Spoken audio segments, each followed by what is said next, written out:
Hi ಎಲ್ಲರಿಗೂ ನಮಸ್ಕಾರ. Welcome back to Pallavi vlogs YouTube channel. ಎಲ್ಲರೂ ಹೇಗಿದ್ದೀರಾ? ಹೋಪ್ ಎಲ್ಲರೂ ಚೆನ್ನಾಗಿದ್ದೀರಾ ಅಂತ ಅಂದ್ಕೊಳ್ತೀನಿ. ನಾನು ಕೂಡ ತುಂಬಾ ಚೆನ್ನಾಗಿದ್ದೀನಿ. ವಿಡಿಯೋನ ಪೂರ್ತಿಯಾಗಿ ನೋಡಿ. ವಿಡಿಯೋ ಇಷ್ಟ ಆಗಿತ್ತು ಅಂದರೆ ಪ್ಲೀಸ್ ಒಂದು ಲೈಕ್ ಶೇರ್ ಆಗಿ ನನ್ನ ಚಾನಲ್ನ ಸಬ್ಸ್ಕ್ರೈಬ್ ಮಾಡಿ ಅಂತ ಹೇಳ್ತಾ ಇವತ್ತಿನ ವಿಡಿಯೋನ ಸ್ಟಾರ್ಟ್ ಮಾಡ್ತಿದ್ದೀನಿ. ಇದು ಶಿವರಾತ್ರಿ ಹಬ್ಬದ ಸಾಯಂಕಾಲದ ವ್ಲಾಗ್. ಬೆಳಿಗ್ಗೆನೇ ನಾರ್ಮಲ್ ಪೂಜೆ ಮಾಡ್ಕೊಂಡಿದ್ದೆ. ಇನ್ನು ನಾವು ಹಬ್ಬನ ಸಾಯಂಕಾಲನೇ ಸೆಲೆಬ್ರೇಟ್ ಮಾಡ್ತೀವಲ್ವ, ಅದಕ್ಕೇ ಸ್ಯಾರಿ ಎಲ್ಲನೂ ಕೂಡ ಹಾಕ್ಕೊಂಡು ರೆಡಿ ಆಗೋಣ ಅಂದ್ಕೊಂಡು ರೆಡಿ ಆಗ್ತಿದ್ದೀನಿ. ಇನ್ನು ಸಾಯಂಕಾಲ ಪೂಜೆ ಮತ್ತು ದೇವರಿಗೆ ಪ್ರಸಾದ ಎಲ್ಲನೂ ಕೂಡ ನೈವೇದ್ಯನೂ ಕೂಡ ಮಾಡ್ತೀವಲ್ವ, ನಾವು ಯಾವ ರೀತಿ ಹಬ್ಬನ ಸೆಲೆಬ್ರೇಟ್ ಮಾಡ್ತೀವಂತ ಈ ವ್ಲಾಗಲ್ಲಿ ನಿಮಗೆ ಹೇಳ್ತೀನಿ. ಪ್ಲೀಸ್ ವಿಡಿಯೋನ ಎಲ್ಲೂ ಕೂಡ ಸ್ಕಿಪ್ ಮಾಡದೆ ನೋಡಿ. ಇನ್ನು ಸ್ಯಾರಿ ಎಲ್ಲನೂ ಕೂಡ ಹಾಕ್ಕೊಂಡು ಹಾಗೆ ಜಡೆನೂ ಕೂಡ ಬಾಚ್ಕೊಂಡು ಬಳೆ ಹಾಕೋಬೇಕಾಗಿತ್ತು ಅಂತ ಈ ಬಳೆನ ಹಾಕ್ಕೊತಿದ್ದೀನಿ. ಬಳೆ ಎಲ್ಲನೂ ಕೂಡ ಹಾಕ್ಕೊಂಡು ವಿಭೂತಿ ಕುಂಕುಮ ಎಲ್ಲನೂ ಕೂಡ ಹಚ್ಕೊಂಡು ರೆಡಿ ಆಗ್ತಿದ್ದೀನಿ ಸಿಂಪಲ್ಲಾಗಿ. ಇನ್ನು ನಾನು ಕೂಡ ರೆಡಿ ಎಲ್ಲನೂ ಕೂಡ ಆಗಿ ಫ್ರಿಜ್ಜಿಂದ ಹೂವು ಎಲ್ಲನೂ ಎತ್ಕೊಂಡು ಇನ್ನು ಬಾಗಿಲು ತೊಳೆದು ಮೊದಲಿಗೆ ಬಾಗಿಲಿಗೆ ವಿಭೂತಿ ಕುಂಕುಮ ಎಲ್ಲನೂ ಕೂಡ ಹಚ್ಕೊಳ್ಳೋಣ ಅಂದ್ಕೊಂಡು ಇವಾಗ ಬಾಗಿಲನ್ನ ಚೆನ್ನಾಗಿ ತೊಳೆದು ವಿಭೂತಿ ಮತ್ತು ಕುಂಕುಮನ ಹಚ್ಕೊಂಡು ಪೂಜೆಗೆ ಎಲ್ಲನೂ ಕೂಡ ರೆಡಿ ಮಾಡ್ಕೊತೀನಿ. ಪೂಜೆಗೆ ಎಲ್ಲನೂ ಕೂಡ ರೆಡಿ ಮಾಡಿ ಆಮೇಲೆ ನೈವೇದ್ಯನ ಮಾಡ್ಕೋಬೇಕು ಅಲ್ವಾ, ನೈವೇದ್ಯನ ಮಾಡಿಕೊಂಡು ದೀಪನ ಹಚ್ಕೊಳ್ಳೋದು ನಾವು ಇದೇ ರೀತಿ ಮಾಡ್ತೀವಿ. ಅದಕ್ಕೇ ಇದೇ ರೀತಿಯೇ ವಿಡಿಯೋದಲ್ಲಿ ತೋರಿಸ್ತಾ ಇದ್ದೀನಿ. ಇನ್ನು ಬಾಗಿಲಿಗೆ ಎಲ್ಲನೂ ಕೂಡ ನೀರು ಚಿಮುಕಿಸಿ ಚೆನ್ನಾಗಿ ಅದನ್ನು ಕೈಯಿಂದ ಒರೆಸಿ ಆಮೇಲೆ ಬಟ್ಟೆ ಇರುತ್ತಲ್ವ, ಬಟ್ಟೆಯಿಂದ ಒರೆಸ್ಕೊಂಡು ವಿಭೂತಿ ಮತ್ತು ಕುಂಕುಮನ ಹಚ್ಕೊಳ್ಳೋದು. ಇನ್ನು ಬಾಗಿಲಿಗೆ ರಂಗೋಲಿ ಏನೂ ಹಾಕೋಕ್ಕೆ ಹೋಗಿಲ್ಲ. ನಮ್ಮ ಕಡೆ ಏನೂ ಬಾಗಿಲಿಗೆ ರಂಗೋಲಿ ಅಷ್ಟೊಂದು ಹಾಕಲ್ಲ, ಅಂದರೆ ಹೊಸ್ಲಿಗೆ ಹಾಕಲ್ಲ, ಅದಕ್ಕೇ ನಾನು ಹಾಕ್ಕೊತಾ ಇಲ್ಲ.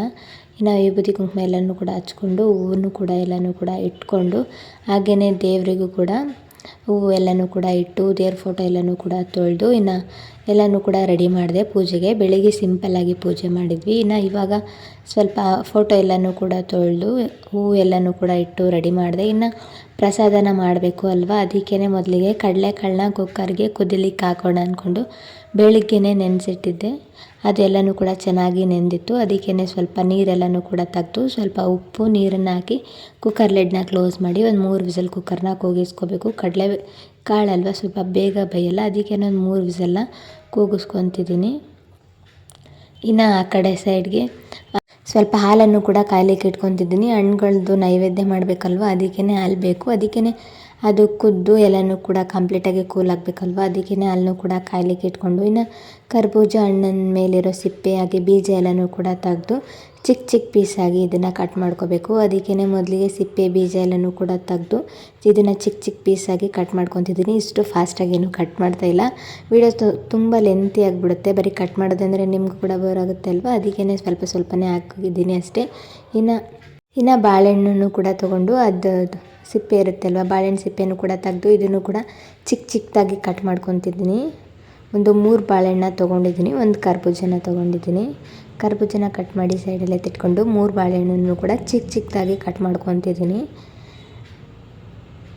ನಮ್ಮ ಕಡೆ ಮೇನಾಗಿ ಇದನ್ನೇ ಮಾಡ್ತಾರೆ, ಅದಕ್ಕೇ ನಾನು ಕೂಡ ಇದನ್ನೇ ಮಾಡ್ಕೊತಿದ್ದೀನಿ. ನೀವು ಹಬ್ಬಕ್ಕೆ ಏನು ಮಾಡಿದ್ರಿ ಅಂತ ಕಮೆಂಟ್ ಬಾಕ್ಸಲ್ಲಿ ತಿಳಿಸಿ. ಬಾಳೆಹಣ್ಣೆಲ್ಲನೂ ಕೂಡ ಕಟ್ ಮಾಡಿಕೊಂಡೆ. ಇನ್ನು ದಾಳಿಂಬೆ ಹಣ್ಣನ್ನು ಬೆಳಗ್ಗೆನೇ ಬಿಡಿಸಿ ಇಟ್ಕೊಂಡಿದ್ದೆ. ಈ ಟೈಮಲ್ಲಿ ಆಗಲ್ಲ, ಸ್ವಲ್ಪ ಕಷ್ಟ ಆಗುತ್ತೆ ಎಲ್ಲನೂ ಕೂಡ ಬಿಡಿಸ್ಕೋಬೇಕು ಅಂದರೆ ಒಂದೇ ಸಲ, ಅದಕ್ಕೇ ಬೆಳಿಗ್ಗೆನೇ ಬಿಡಿಸಿ ಇಟ್ಕೊಂಡಿದ್ದೆ. ಅದನ್ನು ಒಂದು ಬೌಲ್ಗೆ ಹಾಕಿ ಸೈಡಲ್ಲಿ ಎತ್ತಿಟ್ಕೊಂಡೆ. ಇನ್ನು ದ್ರಾಕ್ಷಿನೂ ಕೂಡ ಕಟ್ ಮಾಡ್ಕೊತಿದ್ದೀನಿ. ಒಂದರಲ್ಲಿ 2 ಪೀಸ್ ಮಾಡಿಕೊಂಡ್ರೆ ಸಾಕು ಅಂತ ಇಷ್ಟು ಹಸಿರು ದ್ರಾಕ್ಷಿನ ಕಟ್ ಮಾಡಿ ಅದನ್ನು ಕೂಡ ಬೌಲ್ಗೆ ಹಾಕ್ತೆ. ಇನ್ನು ಖರ್ಜೂರ ಬೇಕು ಅಲ್ವಾ, ಅದನ್ನು ಕೂಡ ಅದರೊಳಗಡೆ ಬೀಜ ಇರುತ್ತಲ್ವ, ಬೀಜ ಎಲ್ಲನೂ ಕೂಡ ತೆಗೆದು ಇದನ್ನು ಕೂಡ ಚಿಕ್ಕ ಚಿಕ್ಕ ಪೀಸ್ದಾಗಿ ಕಟ್ ಮಾಡ್ಕೊತಿದ್ದೀನಿ. ಬಾಳೆಹಣ್ಣು ಯಾವ ರೀತಿ ಕಟ್ ಮಾಡ್ಕೊಂಡಿದ್ದೆ ಅಲ್ವ, ಇದನ್ನು ಕೂಡ ಅದೇ ರೀತಿಯೇ ಕಟ್ ಮಾಡ್ಕೊತಿದ್ದೀನಿ. ಇದನ್ನು ಕಟ್ ಮಾಡ್ಕೊಳ್ಳೋದಕ್ಕೆ ಸ್ವಲ್ಪ ಟೈಮ್ ಹಿಡಿಯುತ್ತೆ, ಯಾಕಂದರೆ ಸ್ವಲ್ಪ ಖರ್ಜೂರ ಗಟ್ಟಿ ಇರುತ್ತೆ. ಅದರಲ್ಲಿ ನಾನು ಇದನ್ನು ಫ್ರಿಜ್ಜಲ್ಲಿ ಇಟ್ಟಿದ್ದೆ, ಅದಕ್ಕೆ ಇನ್ನೂ ಸ್ವಲ್ಪ ಗಟ್ಟಿಯಾಗಿತ್ತು. ಇದನ್ನು ಸ್ವಲ್ಪನೇ ಪ್ರೆಸ್ ಮಾಡ್ತಾನು ಕಟ್ ಮಾಡಿ ಸೈಡಲ್ಲಿ ಇದನ್ನು ಕೂಡ ಸೈಡಲ್ಲಿ ಎತ್ತಿಟ್ಕೊಂಡೆ.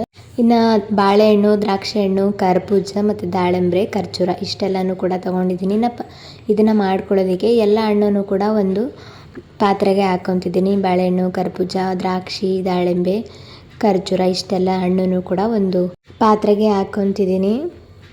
ಹಾಗೆಯೇ 1.5 ಕಪ್ಪಷ್ಟು ಅಂದರೆ ಬಟ್ಲಷ್ಟು ಹಾಲನ್ನ ಹಾಕ್ಕೊಂಡಿದ್ದೀನಿ. ಅರ್ಧ ಕಪ್ಪು ಸಕ್ಕರೆ ಹಾಕ್ಕೊಂಡಿದ್ದೀನಿ, ಯಾಕಂದರೆ ಖರ್ಜೂರ ಬಾಳೆಹಣ್ಣು ಎಲ್ಲನೂ ಕೂಡ ಸ್ವೀಟಾಗಿರುತ್ತೆ ಅಲ್ವಾ, ಅದಕ್ಕೇ ಸ್ವಲ್ಪ ಸಕ್ಕರೆನ ಹಾಕ್ಕೊಂಡು ಇದನ್ನು ಚೆನ್ನಾಗಿ ಮಿಕ್ಸ್ ಮಾಡಿಕೊಂಡ್ರೆ ಹಣ್ಣಿನ ನೈವೇದ್ಯ ರೆಡಿ ಆಗೋಯಿತು. ಇನ್ನು ಇದೆಲ್ಲನೂ ಕೂಡ ಕಂಪ್ಲೀಟಾಗಿ ರೆಡಿ ಆಯಿತು. ಇದನ್ನು ಮುಚ್ಚಿ ಸೈಡಲ್ಲಿ ಎತ್ತಿಟ್ಕೊಂಡೆ. ಅಷ್ಟೊತ್ತಿಗೆ ಕಡಲೆಕಾಳು ಕೂಡ ಚೆನ್ನಾಗಿ ಬೆಂದು ಕೂಲಾಗಿತ್ತು, ಕುಕ್ಕರ್ ಕೂಲಾಗಿತ್ತು. ಇವಾಗ ಇದನ್ನು ತೆಗೆದು ಅದರ ನೀರನ್ನೆಲ್ಲನೂ ಕೂಡ ಒಂದು ತೂತಿನ ಬೋಸಿಗೆ ಹಾಕಿ ಸೈಡಲ್ಲಿ ಎತ್ತಿಟ್ಕೊಂಡು, ಇನ್ನು ಕಡಲೆಕಾಳು ಒಗ್ಗರಣೆಗೆ ಮತ್ತು ಮಂಡಾಳು ಒಗ್ಗರಣೆಗೆ ಬೇಕು ಈರುಳ್ಳಿ ಅಂತ ಅದನ್ನು ಕೂಡ ಚಿಕ್ಕ ಚಿಕ್ಕದಾಗಿ ಕಟ್ ಮಾಡಿಕೊಂಡೆ. ಟೊಮೆಟೊನೂ ಕೂಡ ಕಟ್ ಮಾಡಿಕೊಂಡೆ. ಇನ್ನು ಕಡಲೆಕಾಳನ್ನ ಒಗ್ಗರಣೆ ಹಾಕ್ಕೊತಿದ್ದೀನಿ. ಕಡಾಯಿನ ಇಟ್ಕೊಂಡು ಎಣ್ಣೆ, ಸಾಸಿವೆ, ಜೀರಿಗೆ, ಕರಿಬೇವು, ಈರುಳ್ಳಿ, ಸ್ವಲ್ಪ ಹಸಿ ಖಾರ ಹಾಕ್ಕೊಂಡು ಚೆನ್ನಾಗಿ ಮಿಕ್ಸ್ ಮಾಡಿ, ಕಡಲೆಕಾಳು, ಉಪ್ಪು, ಅರಿಶಿನ ಹಾಕ್ಕೊಂಡು ಚೆನ್ನಾಗಿ ಮಿಕ್ಸ್ ಮಾಡಿಕೊಂಡು, ಸ್ವಲ್ಪ ಕೊತ್ತಂಬರಿ ಸೊಪ್ಪನ್ನು ಹಾಕ್ಕೊಂಡು ಚೆನ್ನಾಗಿ ಮಿಕ್ಸ್ ಮಾಡಿಕೊಂಡ್ರೆ ಕಡಲೆಕಾಳು ಒಗ್ಗರಣೆ ರೆಡಿ ಆಯಿತು. ನಾನು ಸ್ವಲ್ಪ ಕೊತ್ತಂಬರಿ ಹಾಕೋದು ಮರ್ತುಬಿಟ್ಟಿದ್ದೀನಿ. ಈ ಕಡೆ ಮಂಡಾಳು ಒಗ್ಗರಣೆ ಕೂಡ ಹುಳಿ ಎಲ್ಲನೂ ಕೂಡ ರೆಡಿ ಮಾಡಿಕೊಂಡೆ. ಇನ್ನು ಮಂಡಾಳನ್ನ ತೊಯ್ಸ್ಕೋಬೇಕು ಅಲ್ವಾ, ಅದಕ್ಕೇ ಇದನ್ನು ಚೆನ್ನಾಗಿ ತೊಯ್ಸ್ಕೊತಿದ್ದೀನಿ. ನೀರಲ್ಲಿ 1-2 ಪ್ಲೇಟ್ ಮಂಡಾಳನ್ನ ಹಾಕ್ಕೊಂಡು ಚೆನ್ನಾಗಿ ಒಂದು 5 ನಿಮಿಷ ಇದನ್ನು ನೆನೆಸಬೇಕು. ಅದು ಕಂಪ್ಲೀಟಾಗಿ ನೆಂದ ಮೇಲೆ ಚೆನ್ನಾಗಿ ಇದನ್ನು ಹಿಂಡ್ಕೊಂಡು ಒಂದು ಪ್ಲೇಟ್ಗೆ ಅಥವಾ ಒಂದು ಪಾತ್ರೆಗೆ ಸೈಡಲ್ಲಿ ಹಿಂಡಿ ಅದಕ್ಕೆ ಹಾಕ್ಕೊತಿದ್ದೀನಿ. ಇನ್ನು ಇದೇ ರೆಸಿಪಿನ ಕಂಪ್ಲೀಟಾಗಿ ಶೇರ್ ಮಾಡಿದ್ದೀನಿ. ಇನ್ನು ಇದು ಹಬ್ಬಕ್ಕೆ ಅಂತಲೇ ಅಲ್ಲ, ನಾರ್ಮಲಾಗಿ ಡೈಲಿ ಬೆಳಗ್ಗೆ ಬ್ರೇಕ್ಫಾಸ್ಟಿಗೂ ಕೂಡ ಮಾಡ್ತಾರೆ, ಈ ಹಬ್ಬಕ್ಕೂ ಕೂಡ ಮಾಡ್ತಾರೆ, ಅದಕ್ಕೆ ಇದನ್ನು ಮಾಡ್ಕೊತಿದ್ದೀನಿ. ಇನ್ನು ಇದನ್ನು ಮತ್ತು ಈರುಳ್ಳಿ ಪಕೋಡನೂ ಕೂಡ ಮಾಡ್ಕೋಬೇಕು. ಬಜ್ಜಿ ಅಥವಾ ಪಕೋಡ ಅದನ್ನು ಕೂಡ ಮಂಡಾಳು ಒಗ್ಗರಣೆ ಮತ್ತು ಬಜ್ಜಿ ಎರಡನ್ನೂ ಕೂಡ ತುಂಬಿದ ಕೊಡದಲ್ಲಿ ನೀರಿರುತ್ತೆ ಅಲ್ವಾ, ಆ ನೀರನ್ನು ತೊಗೊಂಡು ಮಾಡಬೇಕು. ಇವೆರಡು ಮೇನಾಗಿ ಮಾಡಬೇಕು ಅಲ್ವಾ, ಅದಕ್ಕೇ ತುಂಬಿದ ಕೊಡದ ನೀರನ್ನೇ ತೊಗೊಂಡು ಮಾಡಬೇಕು. ನಾನು ಕೂಡ ತುಂಬಿದ ಕೊಡದ ನೀರನ್ನೇ ತೊಗೊಂಡು ಮಾಡಿದ್ದೀನಿ. ಇನ್ನು ಮಂಡಾಳೆಲ್ಲನೂ ಕೂಡ ತೊಯಿಸಿ ಹಿಂಡಿ ಸೈಡಲ್ಲಿ ಎತ್ತಿಟ್ಕೊಂಡು ಪುಟಾಣಿ ಇಟ್ಬೇಕಲ್ವ, ಪುಟಾಣಿ ಪುಡಿ ಅದನ್ನು ಕೂಡ ಪುಟಾಣಿನ ಮಿಕ್ಸಿ ಜಾರ್ಗೆ ಹಾಕ್ಕೊಂಡು ಪುಡಿನ ಮಾಡಿಕೊಂಡೆ. ಇನ್ನು ಅಷ್ಟೊತ್ತಿಗೆ ಹುಳಿ ಕೂಡ ಚೆನ್ನಾಗಿ ಕುದ್ದಿತ್ತು. ಇದಕ್ಕೇ ತೊಯಿಸಿಟ್ಕೊಂಡಿರುವಂತಹ ಮಂಡಾಳು ಮತ್ತು ಇದು ಪುಟಾಣಿ ಇಟ್ಟು ಕೊತ್ತಂಬರಿ ಸೊಪ್ಪನ್ನು ಹಾಕ್ಕೊಂಡು ಚೆನ್ನಾಗಿ ಮಿಕ್ಸ್ ಮಾಡಿಕೊಂಡ್ರೆ ಮಂಡಾಳು ಒಗ್ಗರಣೆ ಕೂಡ ರೆಡಿ ಆಯಿತು. ಸಿಂಪಲ್ಲಾಗಿ ಮಾಡ್ಕೋಬೋದು. ಒಂದು 10 ನಿಮಿಷದಲ್ಲೇ ಕಡಲೆಕಾಳು ಪಲ್ಯ ಮಂಡಾಳು ಒಗ್ಗರಣೆನ ಮಾಡ್ಕೊಂಬಿಡ್ಬೋದು. ಅಷ್ಟೊಂದು ಟೈಮ್ ಏನೂ ಹಿಡಿಯಲ್ಲ, ಕ್ವಿಕ್ಕಾಗಿ ಮಾಡ್ಕೋಬೋದು. ಇನ್ನು ಇದು ಎಷ್ಟೆಲ್ಲನೂ ಕೂಡ ಹಾಕ್ಕೊಂಡು ಚೆನ್ನಾಗಿ ಮಿಕ್ಸ್ ಮಾಡಿಕೊಂಡ್ರೆ ಮಂಡಾಳು ಒಗ್ಗರಣೆ ರೆಡಿ ಆಯಿತು. ಇದನ್ನು ಕೂಡ ಮಾಡಿ ಸೈಡಲ್ಲಿ ಎತ್ತಿಟ್ಕೊಂಡು ಇನ್ನು ಈರುಳ್ಳಿ ಬಜ್ಜಿನ ಮಾಡ್ಕೊತಿದ್ದೀನಿ. ಉದ್ದಕ್ಕೆ ಕಟ್ ಮಾಡಿ ಇಟ್ಕೊಂಡಿರೋ ಈರುಳ್ಳಿ ಹಾಕ್ಕೊಂಡು ಚೆನ್ನಾಗಿ ಇದನ್ನು ಬಿಡಿಸ್ಕೊತಿದ್ದೀನಿ. ಚೆನ್ನಾಗಿ ಇದನ್ನು ಬಿಡಿಸ್ಕೊಂಡು 2 ಕಪ್ ಕಡಲೆ ಹಿಟ್ಟನ್ನ ಹಾಕ್ಕೊತಿದ್ದೀನಿ, ಕಡಲೆಬೇಳೆ ಹಿಟ್ಟು. ಇನ್ನು ಅರ್ಧ ಕಪ್ ಅಕ್ಕಿ ಹಿಟ್ಟು ಹಾಕ್ಕೊಂಡು ಸ್ವಲ್ಪ ಅಜ್ವೈನ ಈ ರೀತಿನ ತಿಕ್ಕಿ ಹಾಕ್ಕೊತಿದ್ದೀನಿ. ಸ್ವಲ್ಪ ರುಚಿಗೆ ತಕ್ಕಷ್ಟು ಉಪ್ಪು, ಸ್ವಲ್ಪ ಖಾರದ ಪುಡಿ, ಸ್ವಲ್ಪ ಹಸಿ ಖಾರನ ಹಾಕ್ಕೊಂಡು ಇದನ್ನು ಚೆನ್ನಾಗಿ ಮಿಕ್ಸ್ ಮಾಡ್ಕೊತಿದ್ದೀನಿ. ಮೊದಲಿಗೆ ಇದನ್ನು ಡ್ರೈ ಆಗಿಯೇ ಮಿಕ್ಸ್ ಮಾಡ್ಕೊತಿದ್ದೀನಿ. ಯಾಕಂದರೆ ಈರುಳ್ಳಿಯಲ್ಲಿ ಸ್ವಲ್ಪ ನೀರಿರುತ್ತೆ ಅಲ್ವಾ, ಅದಕ್ಕೇ ಆ ನೀರೆಲ್ಲನೂ ಕೂಡ ಚೆನ್ನಾಗಿ ಹಿಟ್ಟು ಜೊತೆ ಹೊಂದ್ಕೋಬೇಕು. ಅಲ್ಲಿ ತನಕ ಇದನ್ನು ಈ ರೀತಿಯೇ ಹಾಗೇ ಕಲಿಸ್ಕೊತಿದ್ದೀನಿ. ಆಮೇಲೆ ಸ್ವಲ್ಪ ನೀರನ್ನು ಹಾಕ್ಕೊಂಡು ಬಜ್ಜಿ ಮಾಡೋದಕ್ಕೆ ಯಾವ ರೀತಿ ಬೇಕೋ ಆ ರೀತಿಯೇ ಕಲಿಸ್ಕೋಬೇಕು. ಸ್ವಲ್ಪ ಕಡಲೆಬೇಳೆ ಹಿಟ್ಟು ಕಡಿಮೆ ಆಗಿತ್ತು ಅನಿಸುತ್ತೆ. ಇದನ್ನು ಏನು ಟೇಸ್ಟ್ ಮಾಡೋ ಆಗಿಲ್ಲ ಅಲ್ವಾ, ಅದಕ್ಕೇ ಏನು ಟೇಸ್ಟ್ ಮಾಡಿಲ್ಲ. ಹಾಗೆ ಒಂದು ಅಂದಾಜಲ್ಲಿ ಮಾಡ್ಬೋದು. ಅಂದಾಜಲ್ಲಿ ಮಾಡಿದ್ರೂ ಕೂಡ ಟೇಸ್ಟ್ ಅಂತೂ ಎಲ್ಲನೂ ಕೂಡ ತುಂಬಾ ಚೆನ್ನಾಗಿತ್ತು. ಯಾವುದಕ್ಕೂ ಕೂಡ ಉಪ್ಪು ಖಾರ ಹೆಚ್ಚಾಗಿರಲಿಲ್ಲ, ಕರೆಕ್ಟಾಗಿ ಬಂದಿತ್ತು. ಇನ್ನು ಬಜ್ಜಿ ಹಿಟ್ಟನ್ನೆಲ್ಲನೂ ಕೂಡ ಕಲಸಿ ಸೈಡಲ್ಲಿ ಎತ್ತಿಟ್ಕೊಂಡು ಕಡಾಯಿಗೆ ಸ್ವಲ್ಪ ಎಣ್ಣೆ ಹಾಕ್ಕೊಂಡು ಬಜ್ಜಿನ ನಾರ್ಮಲಾಗಿ ಬಿಡ್ತೀವಲ್ವ ಆ ರೀತಿಯೇ ಬಜ್ಜಿನ ಮಾಡಿಕೊಂಡು ಬಿಟ್ಕೊಳ್ಳೋದು. ಇದ್ರದ್ದು ವಿಡಿಯೋ ಮಾಡ್ಕೊಳ್ಳೋಕೆ ಹೋಗಿಲ್ಲ, ವಿಡಿಯೋ ಮಾಡಬೇಕಾದ್ರೆ ಸ್ವಲ್ಪ ಕಾಲ್ ಬಂದಿತ್ತು, ಅದಕ್ಕೇ ವಿಡಿಯೋ ಮಾಡ್ಕೊಳ್ಳಿಲ್ಲ, ಹಂಗೇ ಮಾಡಿಬಿಟ್ಟೆ. ಇನ್ನು ಬಜ್ಜಿ ಎಲ್ಲನೂ ಕೂಡ ಮಾಡಿ ಸೈಡಲ್ಲಿ ಎತ್ತಿಟ್ಕೊಂಡು ಇನ್ನು ಈರುಳ್ಳಿ ಬಜ್ಜಿ, ಕಡಲೆಕಾಳು ಪಲ್ಯ, ಮಂಡಾಳು ಒಗ್ಗರಣೆ ಮತ್ತು ಹಣ್ಣಿನ ನೈವೇದ್ಯ ಮಾಡಿದ್ದೆ ಅಲ್ವಾ, ಅದನ್ನೆಲ್ಲನೂ ಕೂಡ ಒಂದು ಪ್ಲೇಟ್ಗೆ ಹಾಕಿ ದೇವ್ರ ಮುಂದೆ ಇಟ್ಟು ಇನ್ನು ಇವಾಗ ಪೂಜೆನ ಸ್ಟಾರ್ಟ್ ಮಾಡ್ಕೊತಿದ್ದೀನಿ.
ಪೂಜೆ ಎಲ್ಲನೂ ಕೂಡ ಮುಗಿಸ್ಕೊಂಡೆ. ಯಾವ ರೀತಿ ಪೂಜೆನ ಮಾಡಿದ್ದೀನಿ ಅಂತ ಕಮೆಂಟ್ ಬಾಕ್ಸಲ್ಲಿ ತಿಳಿಸಿ. ಹಾಗೆಯೇ ಪೂಜೆ ಎಲ್ಲನೂ ಕೂಡ ಮುಗಿಸ್ಕೊಂಡು ಇನ್ನೂ ಒಂದು ಸ್ವಲ್ಪ ಬಜ್ಜಿ ಇಟ್ಟಿತ್ತು. ಆ ಬಜ್ಜಿನ ಎಲ್ಲನೂ ಕೂಡ ಎಣ್ಣೆಯಲ್ಲಿ ಕರ್ಕೊಂಡು ಸೈಡಲ್ಲಿ ಎತ್ತಿಟ್ಕೊಂಡು, ಹಾಗೆಯೇ ಬೆಳಗ್ಗೆಯಿಂದ ನಾನು ಉಪವಾಸ ಇದ್ದೆ ಅಲ್ವಾ, ಹಣ್ಣಿನ ನೈವೇದ್ಯನೂ ನಾನು ಕೂಡ ತಿಂದ್ಕೊಂಡು ಉಪವಾಸ ಎಲ್ಲನೂ ಕೂಡ ಕಂಪ್ಲೀಟ್ ಮಾಡಿದೆ.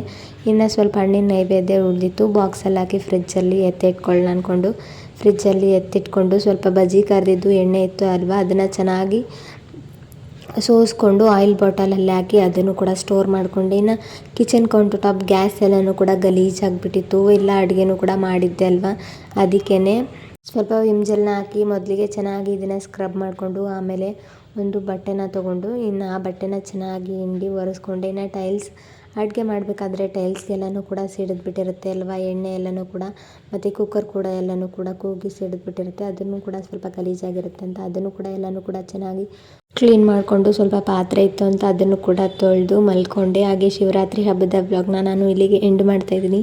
ಕೊನೆ ತನಕ ಯಾರೆಲ್ಲ ವಿಡಿಯೋ ನೋಡಿದ್ರಾ, thank you so much. Please ಒಂದು ಲೈಕ್ ಕೊಟ್ಟು ನನ್ನ ಚಾನೆಲ್ನ ಸಬ್ಸ್ಕ್ರೈಬ್ ಮಾಡ್ಕೊಳ್ಳಿ. ಸಿಗ್ತೀನಿ ನೆಕ್ಸ್ಟ್ ವ್ಲಾಗಲ್ಲಿ. Thank you so much. Take care, bye.